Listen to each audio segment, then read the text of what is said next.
يا أيها النبي لم تحرم ما أحل الله لك تبتغي مرضات أزواجك والله غفور رحيم. قد فرض الله لكم تحلة أيمانكم والله مولاكم وهو العليم الحكيم. وإذ أسر النبي إلى بعض أزواجه حديثا فلما نبأت به وأظهره الله عليه عرف بعضه وأعرض عن بعض. فلما نبأها به قالت من أنبأك هذا؟ قال نبأني العليم الخبير. إن تتوبا إلى الله فقد سغت قلوبكما وإن تظاهرا عليه فإن الله هو مولاه وجبريل وصالح المؤمنين والملائكة بعد ذلك ظهير. عسى ربه إن طلقكن أن يبدله أزواجا خيرا منكن مسلمات مؤمنات قانتات تائبات عابدات سائحات ثيبات وأبكارا. يا أيها الذين آمنوا قوا أنفسكم وأهليكم نارا وقودها الناس والحجارة عليها ملائكة غلاظ شداد لا يعصون الله ما أمرهم ويفعلون ما يؤمرون.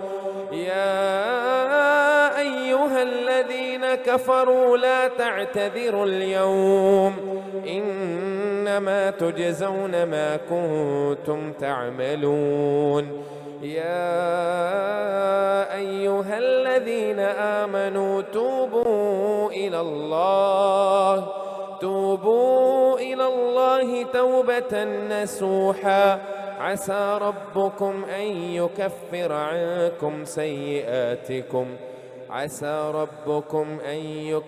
عنكم سيئاتكم ويدخلكم جنات تجري من تحتها الأنهار يوم لا يخزي الله النبي والذين آمنوا معه نورهم يسعى بين أيديهم وبأيمانهم يقولون ربنا أتمم لنا نورنا واغفر لنا إنك على كل شيء قدير. يا أيها النبي جاهد الكفار والمنافقين واغلظ عليهم ومأواهم جهنم وبئس المصير. ضرب الله مثلا للذين كفروا امرأة نوح وامرأة لوط كانتا تحت عبدين من عبادنا صالحين فخانتاهما فلم يغنيا عنهما من الله شيئا وقيل ادخلا النار مع الداخلين. وضرب الله مثلا للذين آمنوا امرأة فرعون إذ قالت رب ابن لي عندك بيتا في الجنة ونجني من فرعون وعمله ونجني من القوم الظالمين. ومريم ابنة عمران التي أحصنت فرجها فنفخنا فيه من روحنا وصدقت بكلمات ربها وكتبه وكانت من القانتين.